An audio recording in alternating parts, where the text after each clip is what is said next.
Hello and welcome to Honest Storytellers Night. My name is Josh, joined as always with my co-host Nathan. Hello there.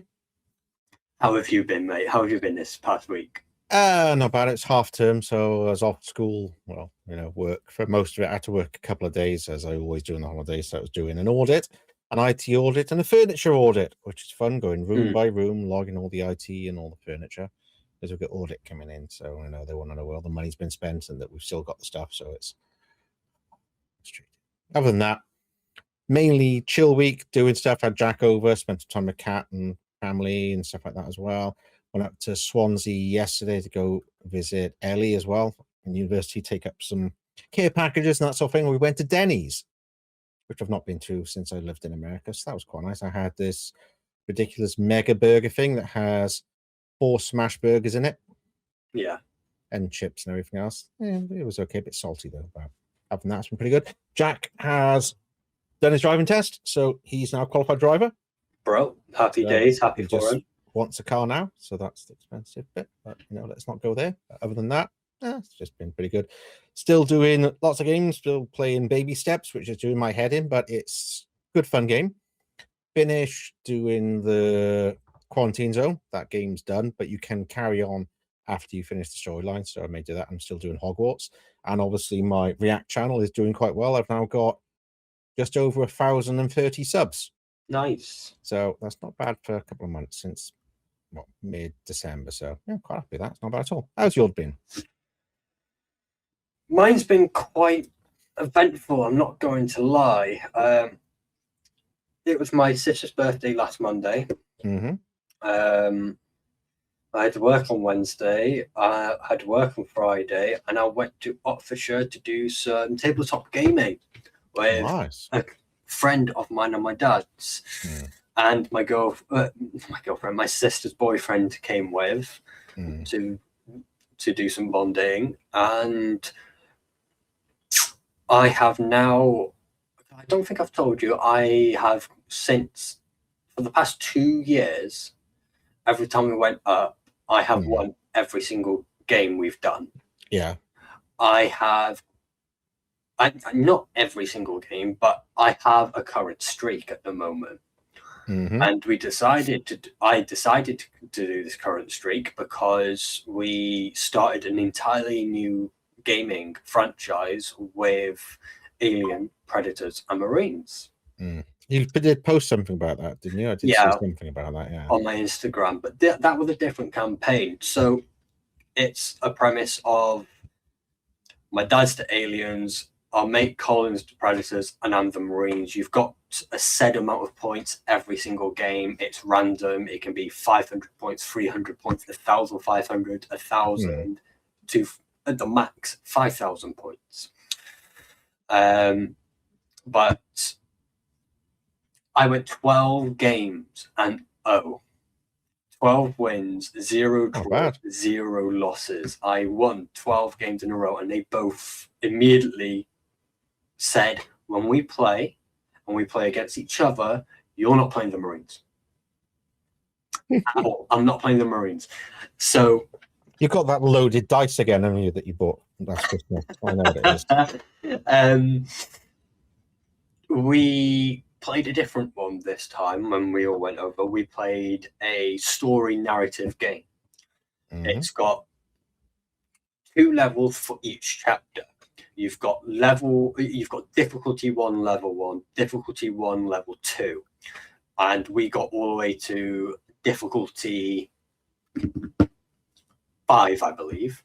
We're starting difficulty 4 or 5 next time all 4 of us play. But that was all of us together, so that didn't really count towards my streak. Then we decided to play King of the Hill on last night, just to chill out, have some different experience. We've then realized next time we swap. Next time we'll play a completely different game first, because the last game that we played, it drained everyone's attention. Because it was a new rules set, and we realized that we should have done this the first time. We sat my first draw. I drew with my dad. But overall, it's been amazing, and I'm me and my dad are going to go up again, just me and him, at some point, maybe mid March, and we're going to continue on with the game set that me and my dad and Colin were playing, which is where my streak started. Cool. But other than that, that's been my week, mate. That's been my week. Not too bad. I've also done a ranking all Resident Evil games on my channel. I've played almost all of them. You know this by now. But I ranked them in my personal opinion. So anyone who clicks on the link after the podcast, if you do not like my opinion, stuff it. I don't give one. It's my personal opinion. That's what it's all about, is your own opinion, not somebody else's, isn't it? Or what's the point? Yeah, I mean,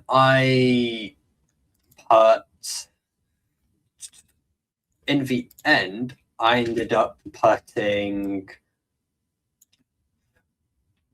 So don't give away too much, or nobody will go and watch the video. I'll say one from each column. It goes S to D and D to S. So D, I put Umbrella Corps. That's one of them. C, I put Resident Evil Survivor, the first one. B, Resident Evil 0. A, I put Resident Evil 5. And S, I put Resident Evil 2 Remake. They're little hints. Yeah, the obvious ones. Yeah. But yeah, that's it. Cool. Anyway, so the topic for today is a two-parter. We'll spend 25 to 30 minutes on one topic and then 25 to 30 minutes on the other. Okay. And the topics are, the topic is most anticipated games for you and I.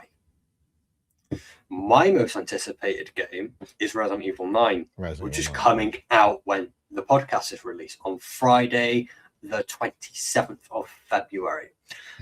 As for you, I have took a guess, of course, and I've gone Subnautica 2.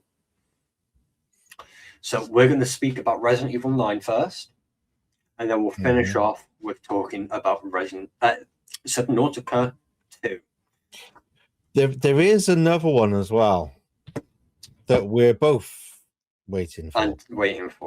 GTA 6. GTA 6 is probably bigger than both of those. Well, bigger than both of those. But then again, let's be honest, we don't really need to talk about GTA 6 because everyone's talking about GTA 6. Jump on the bandwagon. Yep. So the way we're going to start this off first is we're going to watch the State of Play trailer for Resident Evil 9. And then we're going to talk about it, what we are expecting, what we think the direction is going to go, what do we want, what does the fan base need from the game. And we'll do the same for Subnautica 2. Be a bit harder with Subnautica 2, to be honest, because of the current state of crafting. So that's going to be a little bit of a different one. There isn't... not sure there's many videos that can be seen for that because it doesn't show off a lot because of the current things that are going on, and we're not quite sure what's going to happen. Still controversy. So when we get to Subnautica 2, I have got a video that we're going to watch, and I'm not sure how you're gonna want to pause it. So say pause it after the end of one conversation, and when they start a next one, that's when I'll pause it. So we debunk what that previous conversation was about. Yeah, that's fine. So without further ado,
Hi everyone, we had some technical difficulties, but we're going to continue from where we left off.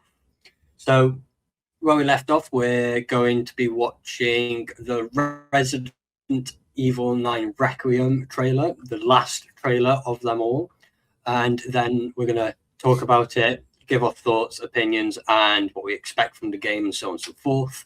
And then we'll be doing the same for Subnautica 2 later on.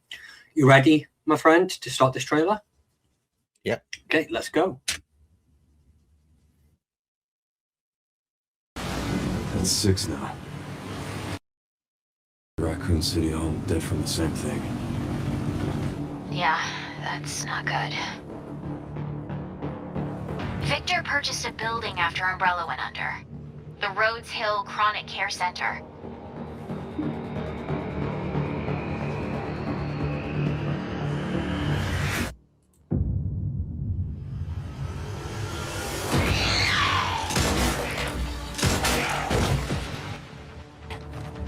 What does Victor want with you? What do you mean?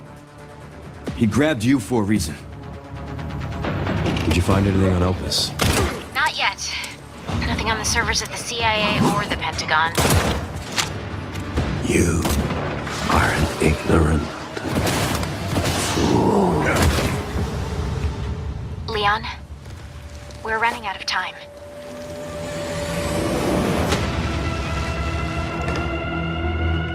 Why me? The team has settled on a person of interest. A former T-virus researcher. Because my master made you who you are.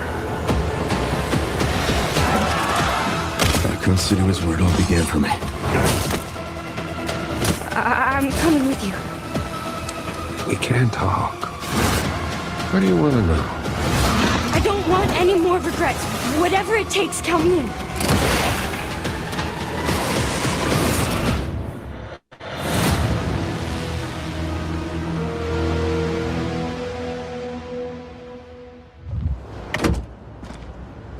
It's been a while since you've been back there.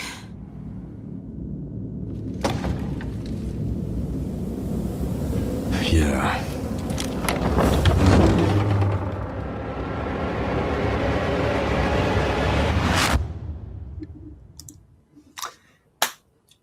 Absolutely brilliant. So we'll go to the beginning, and I will play this back slowly. Go 6 times.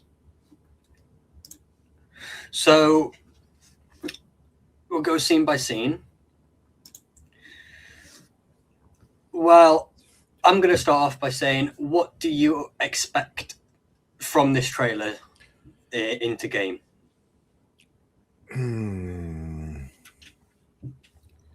Just more of the same. I'm hoping it's a mix of Resident Evil 2 and Resident Evil 7.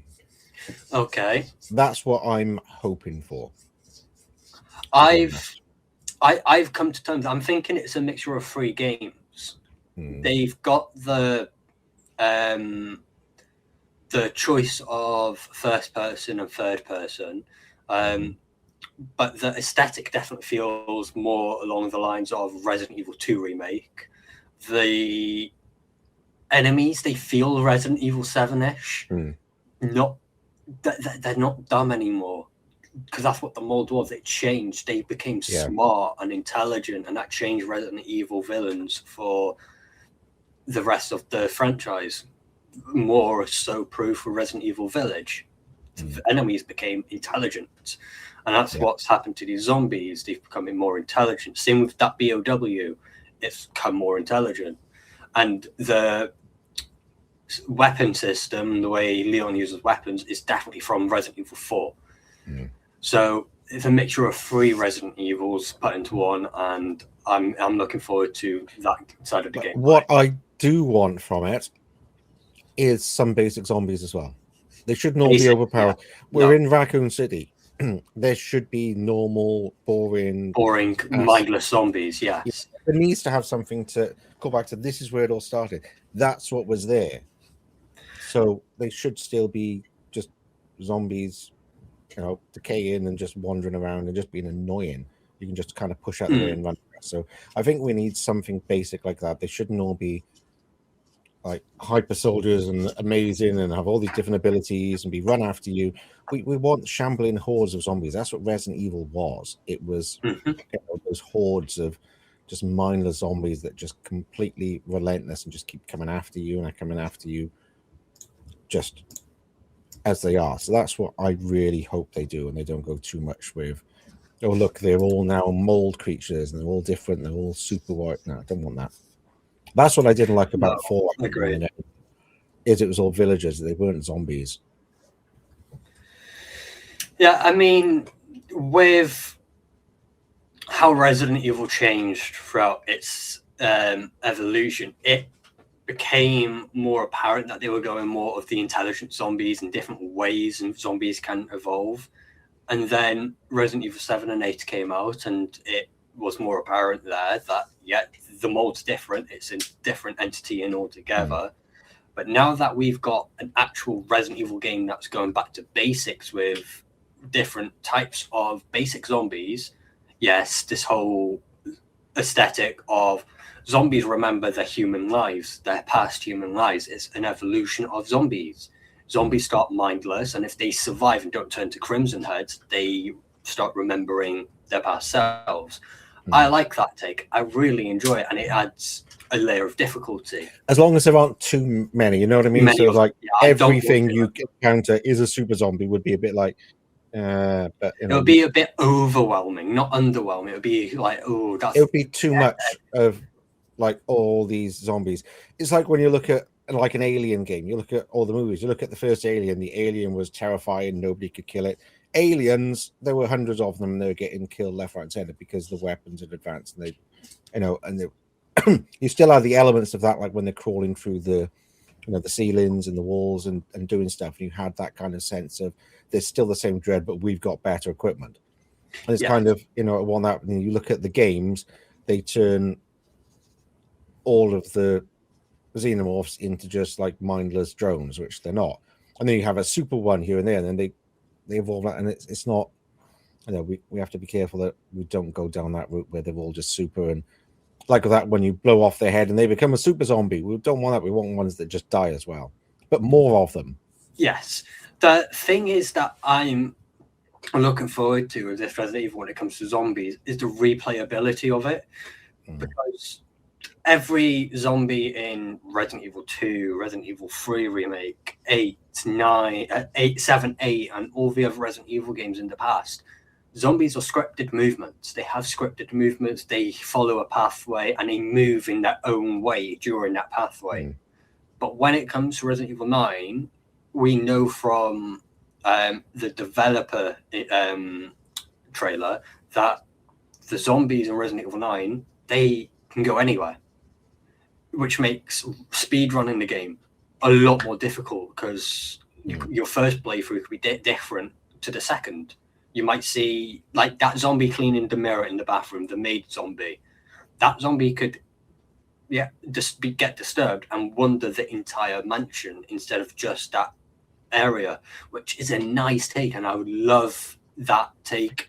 It's a bit of a realism to it, isn't it? That's what I think worked about Resident Evil. We're talking about a game with zombies, but it was realistic in the way that they weren't all super, they were mindless, and it's what you expect from zombies. Like this shows, running past people, but there's like the odd zombies there, and they're just mindless attacking people.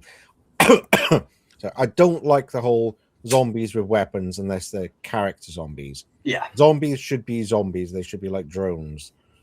So it's that kind of thing that I am wary of, because there you saw a construction worker zombie with a weapon. As long as there's not like you go to a construction site and all the zombies turn around and pick up power drills and stuff. You know what I mean? That's taking the intelligence too far. Yeah. If they just pick up a stick, then maybe, but they don't need it. Wasn't the point of zombies? Wasn't that they're super strong? They're a big threat. They're a threat because they just keep coming. Unless you completely incapacitate them, they will keep coming for you with their fingers and their teeth. That was the whole point of them. That's what makes them horrifying. Is they're people, but they're not people. No. Once you start introducing intelligence and weapons, they're people, they're not zombies. No. That's the distinction. That's what, from Resident Evil 4 onwards, they went away from the zombies are a creature that is living on instinct to people that are now harder to kill. And that's not the same thing for me. No. So let's talk about these scenes then. So there is a scene at the very beginning that I want to talk about, and I think it's around here. But right, so here we go. This scene here. Our friend died there. Friend? Cop. Oh, well, Remember him? Yeah. He was with us and he died there. We had to shoot him. But this is Marvin. Okay. This isn't the same mansion, of course, or the same building. It's a completely different building. Is it? It looks like the police. No, it's completely different. Uh, We'll get on die there, to then. why you said that towards the end of this trailer, but the thing that I want to talk about this scene in particular is this middle hair. Mm-hmm. This, it doesn't look accessible because of these ballards and the railings, but this looks like it's a safe room. Not a save room, but a safe room. The main hall is going to be safe. Because in Resident Evil 2 remake, we didn't get that. Zombies and... Well, it was safe until Marvin died. Martin died and Mr. X became a problem. But I think it would be nice to follow that beat if it's first half of Leon's story, this area is safe.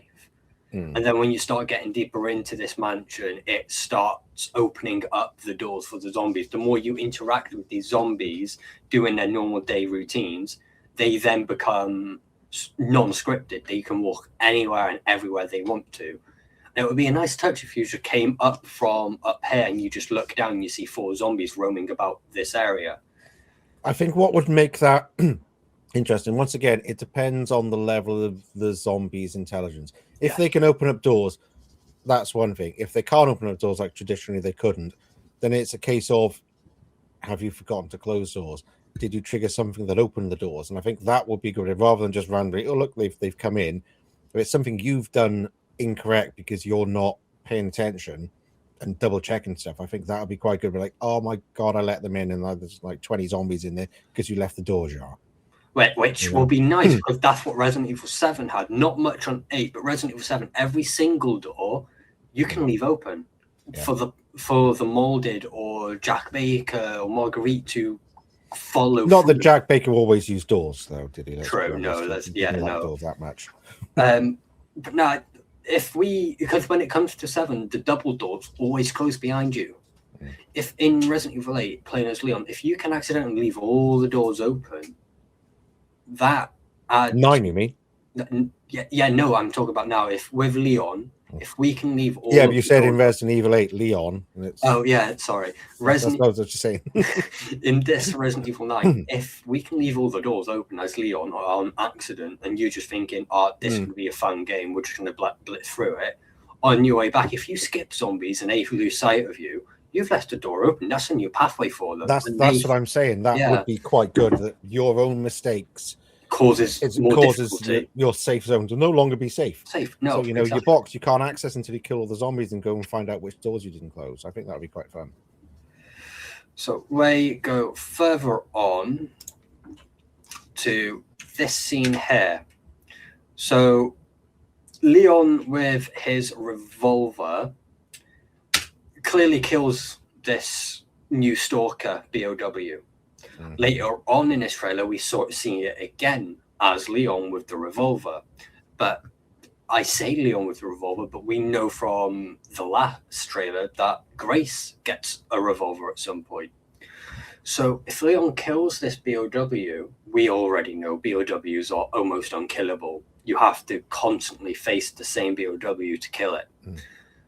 Do you think there could be more than one of these creatured BOWs, or do you think it's just the one and it regenerates? I don't know. There's a few things to that. It's surprising because I've kind of avoided a lot of the spoilers so that we could do stuff like this and find out a bit more, because I didn't realize Grace would get a gun. I thought the whole point of it was she has to go and hide, and Leon is the one that has the action. They get the two different things. If she then gets a gun, it's like, does that change that dynamic? So with Grace, because I've looked at all the trailers, I've debunked them, and this is the only trailer that I haven't really looked at in depth. I've looked at it once. This is the first time actually looking into it. With Grace, she gets a basic 9mm pistol with very, very scarce limited ammo for it. And that's what we need for a character that's brand new in the series, in this franchise. If a new character is brought into it and she has no experience with these zombies, add to the horror, give her limited resources, make sure it's harder for her than it would be for Leon, because that's what I assume it's going to be like. Grace, that's what they've said is hard. There's two parts of the game. There's Leon action, and then Grace being hide away from a Harry Potter simulator, like Alien Isolation. Yeah, exactly. Hide in cupboards and stay away from you because you can't physically do anything against it. Because the developer trailer, about a month or so ago, they stated that Grace is going to be scarce with resources. You have to hide. But the problem is, zombies that you don't kill with Grace will reappear for Leon, which adds a lot more difficulty and experience for Leon. If you go around killing all of these zombies as Grace, that leaves Leon with barely any fighting. Towards the beginning of Leon's story, but it adds a lot more difficulty for Grace, because when you encounter bigger threats, you realize that you've used all your ammo on zombies clearing your path at the beginning, which means you'll have to hide a lot more in a nook and cranny spot, which means you'll have to make sure to outrun the enemy and dodge it and get to where you need to go, whilst also still trying to run away from it. Do you know what I think would be a good mechanic, but I doubt they've got it? If Grace doesn't use weapons and so on, what if you really can't aim very well with the gun unless you start using it and you get more used to it? The more you use it, the better aim she'll get, but the less ammo you've got. So it's like you've got the trade-off. The more you use it, the better you'll get, but the more you use it, the less you're going to be able to use it. I think that would be a fantastic mechanic. Unlikely, but I think that'd be cool. Yeah. We already know that this is the first Resident Evil game where you actually, in first person, aim down sights. It's not on the side or like that. It's literally you're aiming down the barrel of the gun, which is so nice and refreshing to see. Let's go to another scene. Okay, so here. This is what we were talking about earlier about leaving doors open. By the way the door opened, it shows a lot of Resident Evil 2 and 3 remake style. It opens, you walk through it, it's open, and as soon as you walk past it, it closes immediately. If it does that, again, I'm not too fussed. I would like the exploration for the zombies if you leave the door open. But these 3 zombies in particular have been shown in every single trailer, where the grand piano is, the archways, the zombie in the back, the maiden, then you've got the suit in front, and here you've got the blue collar. This looks like it's going to be a main area as well. You're constantly going to be going through this area. So if we continue on to another scene, we've got that scene there. So zombie with a weapon, but you've got quick fire, and this is as Grace. Because the bottom right with Leon, you have the health, you have the ammo, you have the axe, you have other stuff. With Grace, you've only got the weapon. And the attention to detail, there's a hole in the zombie's face right now. Yeah. There's a massive hole. And just by watching it, it stumbles back ever so slightly. But I don't think they die that easily. No. With this scene here, this is the Resident Evil 4 Leon. Aiming down sights and you get the full thing. That's Leon. We can't argue. That is Leon. Furthermore, going further, I don't like that. Well, I like that, the mutated zombie, but why is the zombie being pushed up when you're aiming at the kneecap? Not only that, but the earlier shot with the gun, there was So look, there's no information on the screen until notice that it all then came back in. It's health, ammo, and everything else. It disappeared, came back. That's a nice shot. Nice catch on that one, because what if you can only see Leon's health by aiming down sights? No, you can only see it when you're not aiming down sights. No, but look, watch this now. He's not got any aiming down sights. He's not aiming down sights. Ready? Bosh, it appears. That's that. That's a lot of difficulty right there. So what are the difference? So the axe, the gun, you can see the green, I'm guessing, is health. So this here, that green bar is the axe's health. Yeah, that's the axe's health, yeah. That's the health. Yeah, that's insane, yeah. But then there's this bit here, which we've seen in other trailers with slight filling. So but we haven't got anything here. It might be armor. Body armor. Because you can pick up body armor. Yeah, you can. So and that's how many shots he's only got 5 left. But if you can only see that when aiming down sights, we'll have to see some other shots of Leon and see if it's only when you use. All right, so no, because there he's no. Look, it's gone.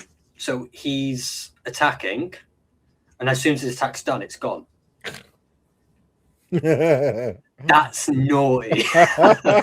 You can so when only you're wandering around, you don't know if you've reloaded, you don't know how much ammo you got, you don't know what your health is like until you're attacking.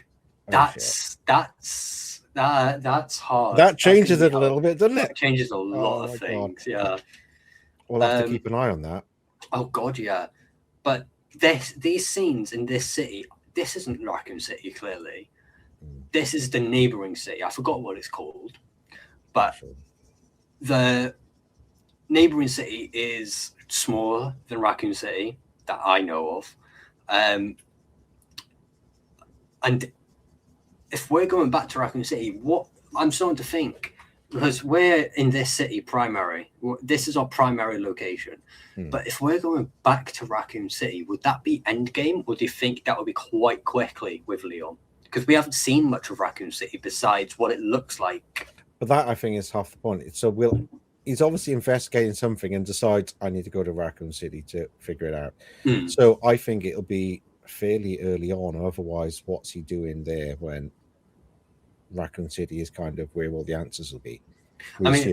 We do know that Resident Evil 9 is going to be 9 hours each for Leon and Grace. What if they half the game time? If they do like 3 to 5 hours in this city and then 3 to 5 hours in Raccoon City? And I love the fact that Capcom are hiding. I hope not, because it depends what goes on in the city, because it looks like a normal city. Yeah. There are cars, so there's not going to be hordes of bad guys. So he's there for a reason, and like you notice, the mold or whatever on his hand and so on. So he needs to go to Raccoon City, which is what he's going to uncover now. So he's got that. He mentioned at the beginning that there's six survivors from Raccoon City have died. This is because Leon's in his late 40s, early 50s now. This is 20 to 30 years after the events of Raccoon City's nuke. So this has been incubating in everyone. Jill will have it. Claire will have it. Hunk will have it. Any other survivor will have it. Chris. Sherry. Just talking about Sherry, we'll get to her on in a bit. But what if Leon doesn't actually survive? What if we get the cure and Leon can't use it on himself? It might be that Spider-Man game situation where you choose to save one person or you choose to save the whole city. Nah. I don't think they'd kill off Leon because he is such a huge IP in his own right. The merchandising, just the girls on the internet that are obsessed with him, they're not going to kill him off for that pure reason. The fan base, they won't. I mean, he's too big. Leon's reaction here, so he's looking at the infection. I think it's getting worse quickly. Oh, yeah. What if it's one of those incubators that if you're going to the primary source, it speeds up? Say he's in China. It's from Resident Evil 6. The infection is slow, but because he's closer to Raccoon City, it's speeding up. But if we Depends continue, why he's going to Raccoon City to find the answer, because precisely. without knowing what he's actually there for. So, is this Gideon? Yes, it is Gideon. I'm really interested on who Gideon's backstory, because there's not much about him in the lore of Resident Evil games. This is the first time we've actually seen and heard of him properly.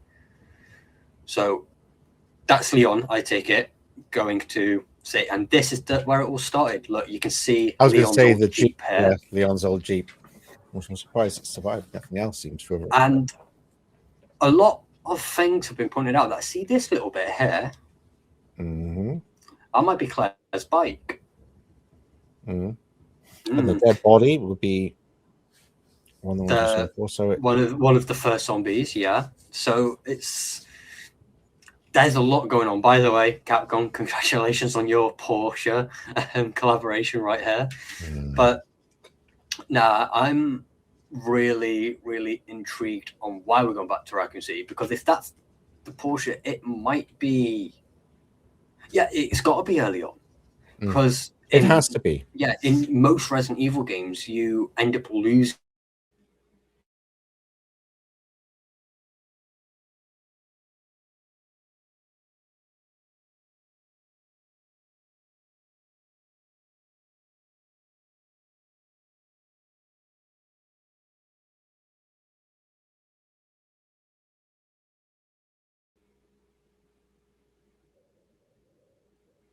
No, according to my screen, you left. Don't know what happened.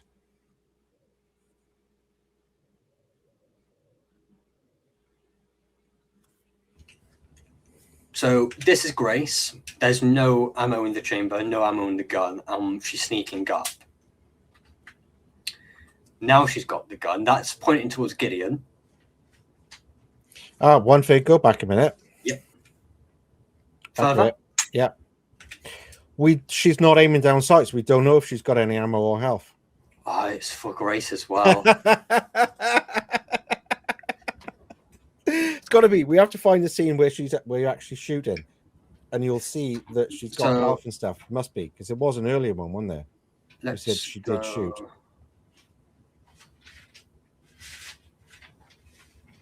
Yeah, she shot at one of the doctor zombies, which... Yeah, that was it then. So, here we go. Reload. Yeah, it showed up. Oh, no. Oh, my Lord. But she doesn't have a health bar. Her health bar's in her inventory. We know that. Her health bar... I don't know. I've not watched much of it. Yeah, so Grace's... health bar is in her inventory, so you've got to open your inventory to see your health bar. Yes. For Leon, clearly you can see it by aiming down sights, but Grace, you have to go into your inventory to view the health bar. And the health bar for Grace is what we see in Resident Evil 2, our heart rate. For Leon, we know from Resident Evil 4, it's the circle around the corner. So let's continue on. This girl I'm intrigued on and interested on. But here, look, we can clearly see an outline of someone. God knows who it is. And over here, you've got a post-it. But this girl reminds me a lot of Evelyn. And we're told by Gideon that this is the creation. This is what created Grace. But we know Grace has a mum from Resident Evil Outbreak. So this is a plot that I'm very intrigued on being explored. And I have a feeling that this plot won't get finalized throughout Resident Evil. And I think this will go further and beyond. I'm just looking at that person next to her, and the more you stare at it, the more you can make it out, if that makes sense. It looks a bit like Grace, but it's not. The hair's not right for Grace. I know, but that's what I was about to say. It looks like Jill. The hair covering that side of the face, it looks a lot like Jill. That's what I was going to say. Because and I'm not kidding, the longer you stare at it, the more you can make out. How weird is that? We do know that there's meant to be some returning characters. We obviously know of one at the end, which we'll talk about in a moment. This is the scene that we were talking about earlier. In this new city, hordes of zombies, basic zombie there, and then we've got the one with the weapon. We might get a mixture of this, like Resident Evil 6 did at the beginning of Leon's story, where you just have basic zombies, and the slightly more you progress, you end up encountering zombies that have weapons, which I'm happy about. So supervisor zombies have weapons, normal zombies don't. Health and safety Go first. back to that thing that shadowy figure on the side, because I just wanted to,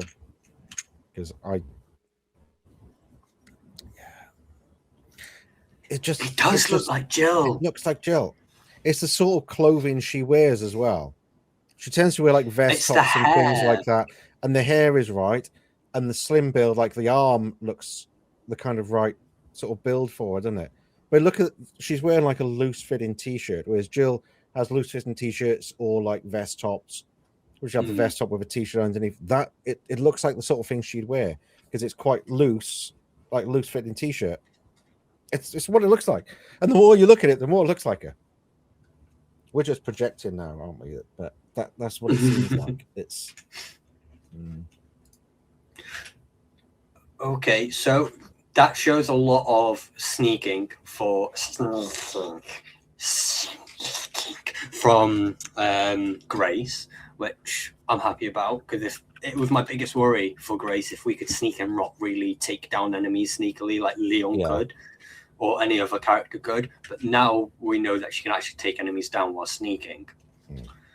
So there's Leon with Grace. Leon. Wait a minute. Go back a sec. Go back a sec. That's the same outfit as that person on the wall. So it might be her. Do you see what I mean? That's the same outfit. The hair looked darker, but that's her outfit look. But then again, her hair is on the wrong side. It should be on her right side, not her left.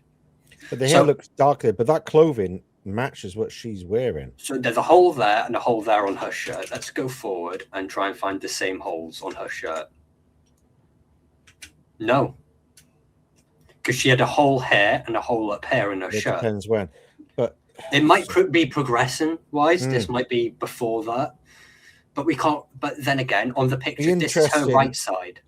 Her hair was on her left side. Is it a mirror image?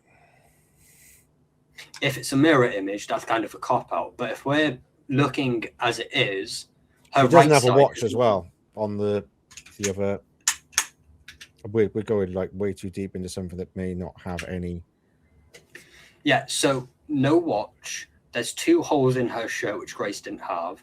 I don't see any bandages, but look at her hair. It's on her left. Yeah.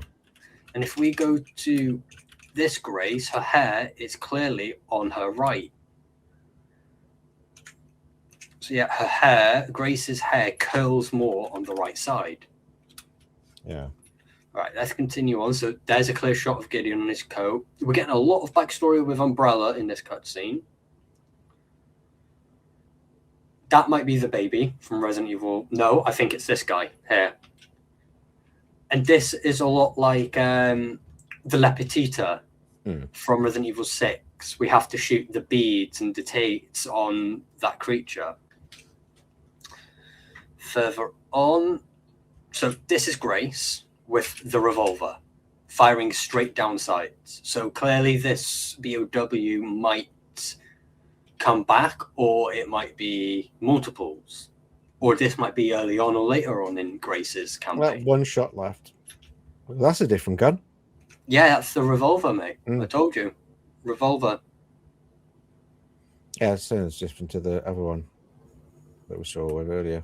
Right, so there's the Requiem, but now we go here. This is the bit that I want to talk about the most. So Leon's lost his jacket. As usual, he always loses his jackets. So clearly this is later game from... That's why there's so many on sale on eBay. You keep losing them all and people keep selling them. That's why you got one.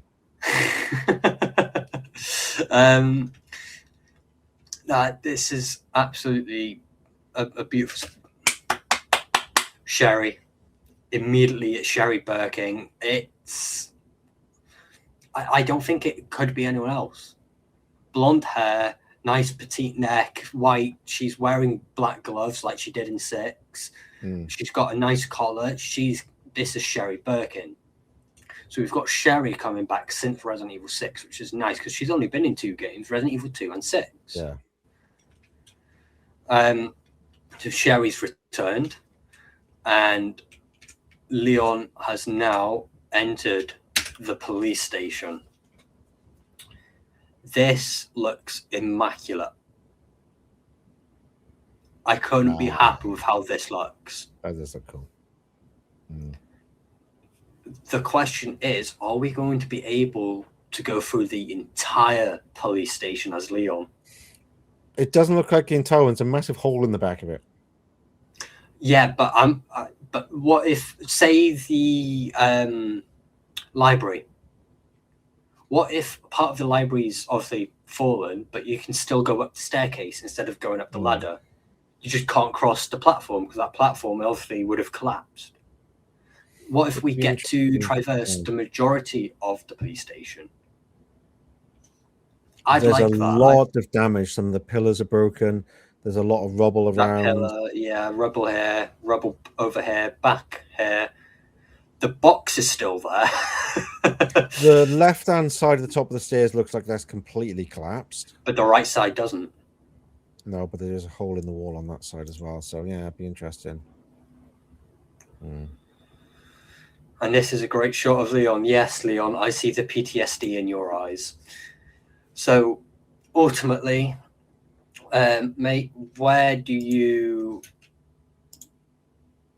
Are you happy with the current state of Resident Evil 9, of what we've seen thus far? I think it looks interesting. Yeah, I think it looks interesting, but have to play it to really know, because it's hard to tell until you really play it in that. So we'll have to see how the mechanics work, and the whole not knowing what you've kind of got until you're aiming down sight seems a little bit strange.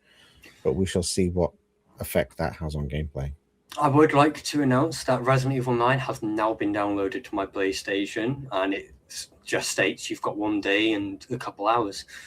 So it's ready to go.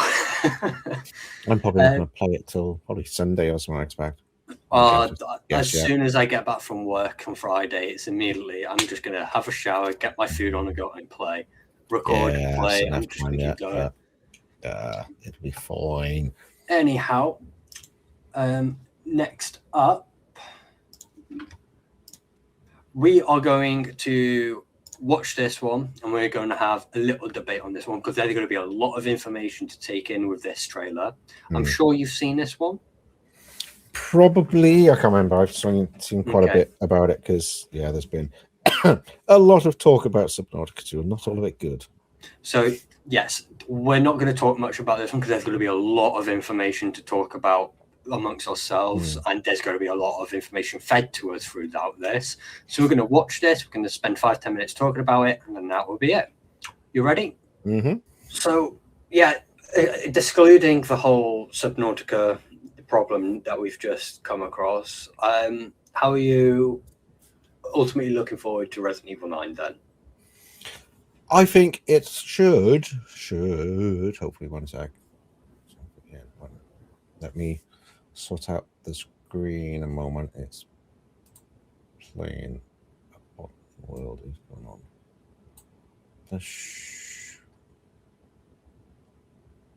The hell?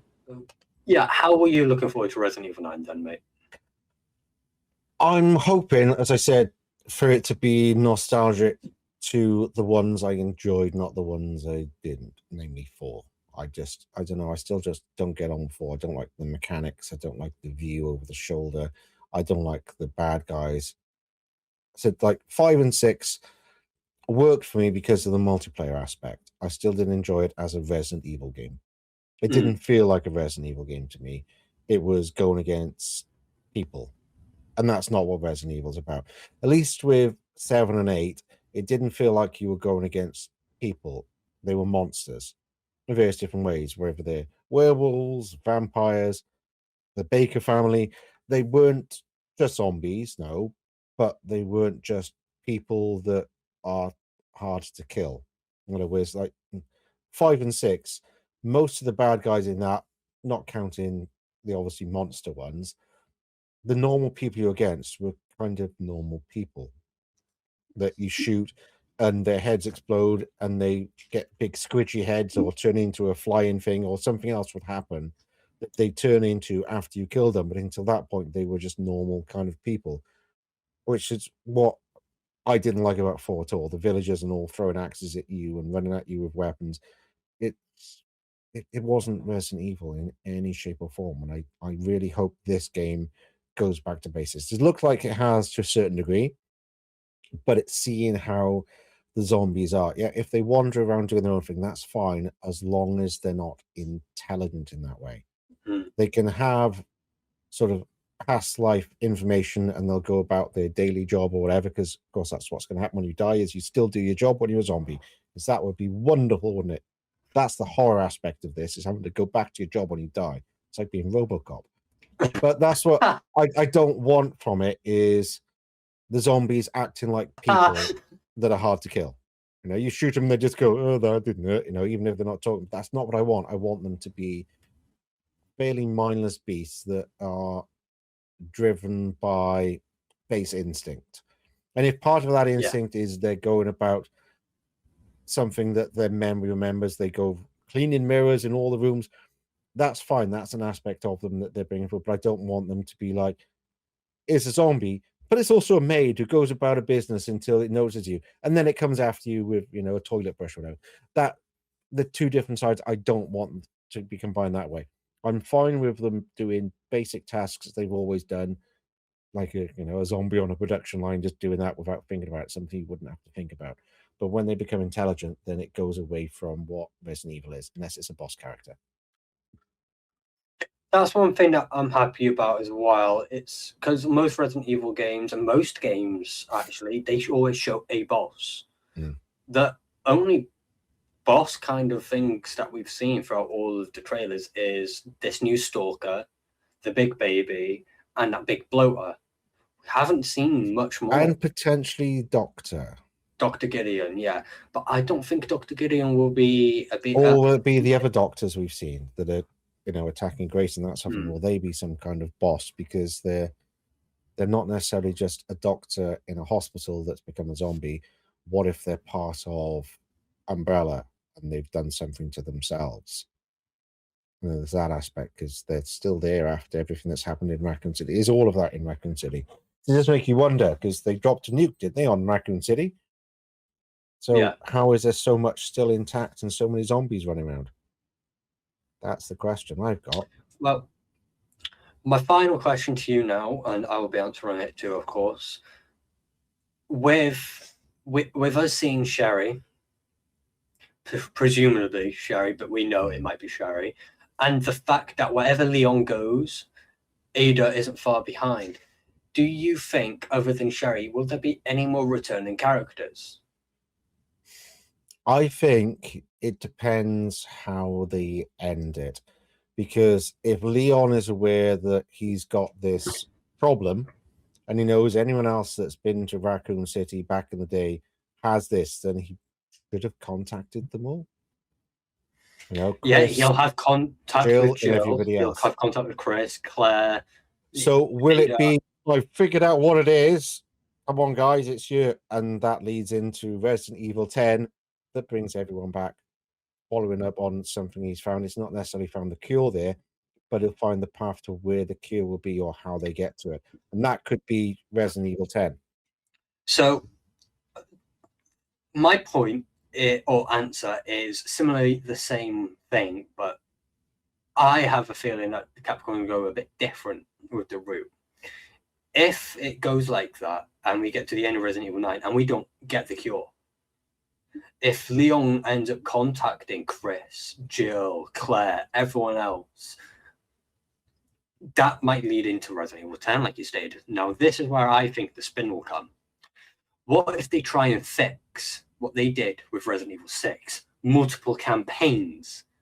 What if they do that, but with the main characters we love? We have a Leon campaign, we have a Jill campaign, a Chris campaign, a Claire campaign, and they are joint, and it becomes a multiplayer, but you can also do it solo.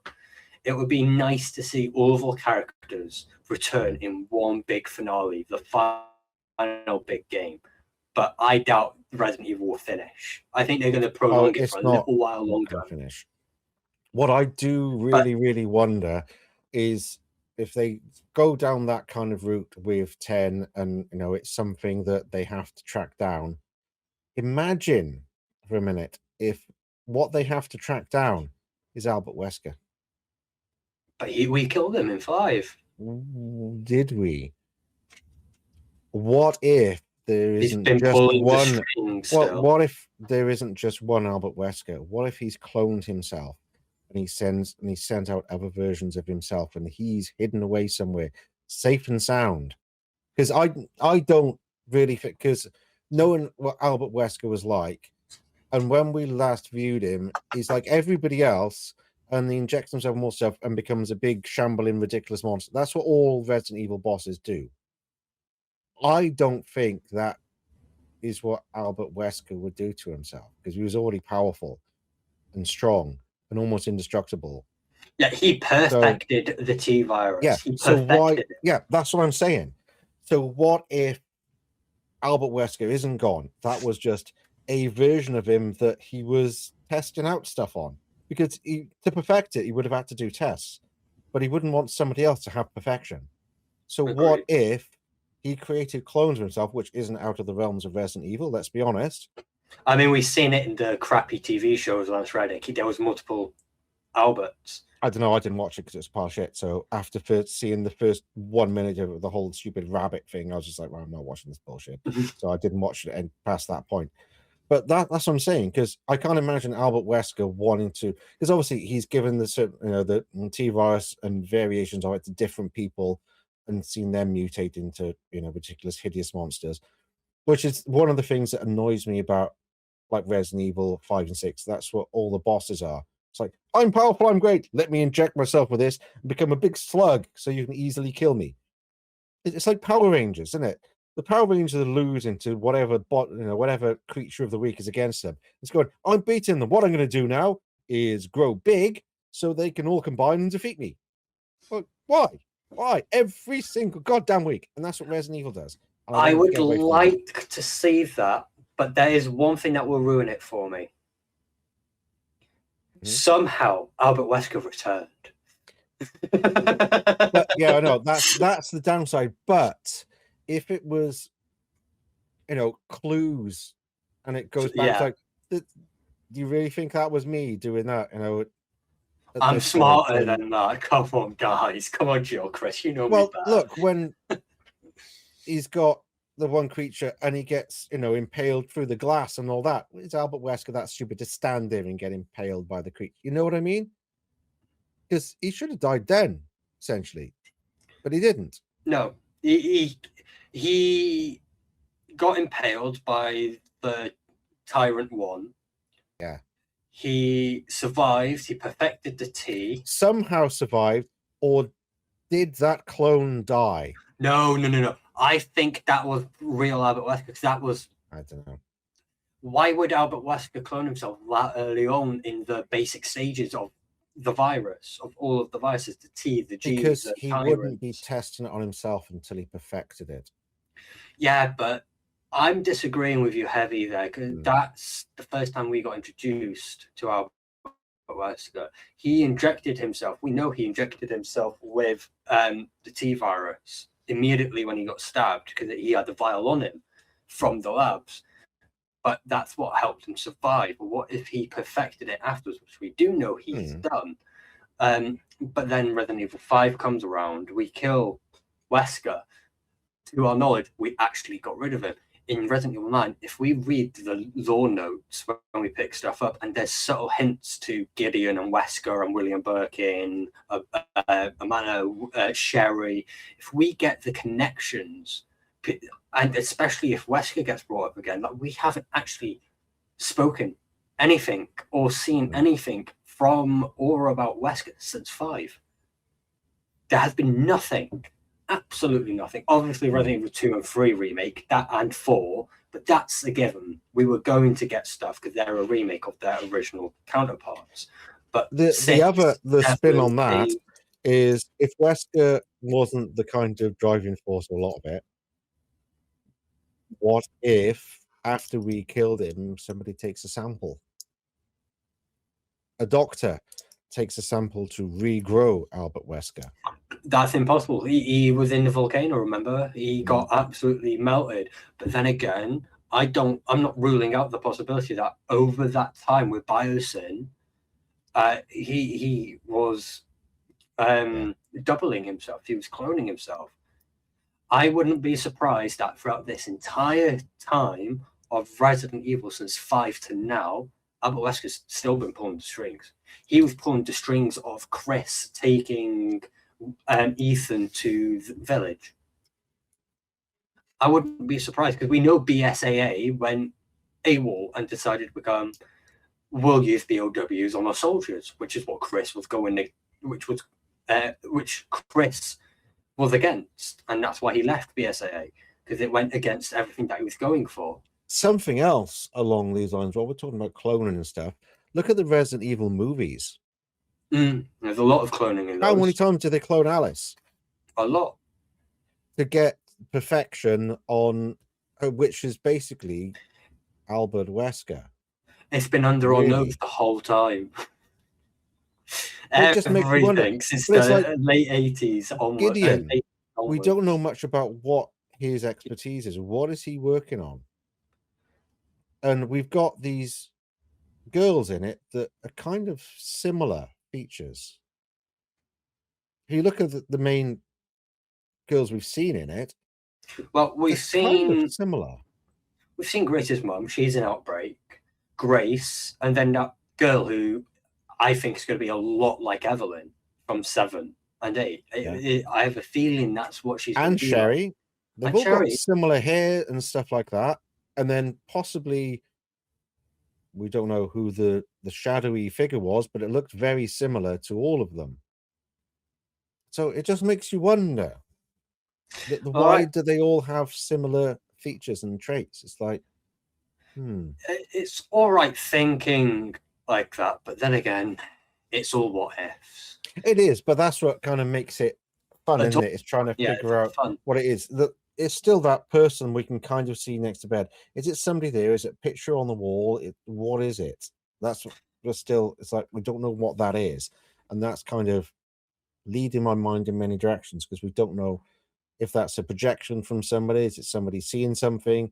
Is it an image? Is it a ghost? Is it? We don't know. We don't know what it is. Well, Resident Evil 9 Requiem is dropping on the day of the 27th, this Friday, when this episode comes out. I'll be playing it. I know you'll be playing it later. But regardless, I'm looking forward to it. So is there anything else that you want to say? No, I just think it will be an interesting spin on Resident Evil. I hope it pulls off what we want from it, and it's not another Resident Evil 5 or 6. Agree. From most people's mind, because most people say those are the worst ones, but I think it's 4. 5 and 6 were good because they were fun as multiplayer, and they worked in that way for me, but that's just me. I'm biased about 4 and hate it. So where can people find you then, mate? If you want to find me on the internet, you can go to YouTube and find me under Wasn't My Fault or WMF Reacts, and sometimes on Twitch under Nukami. You can find me on Twitch at the Welsh Assassin 998 or YouTube at the Welsh Assassin 998. Well, regardless, until next time, I've been Josh. I'm Nathan. This has been Honoured Storytellers Night. Until next time, bye-bye. Bye-bye.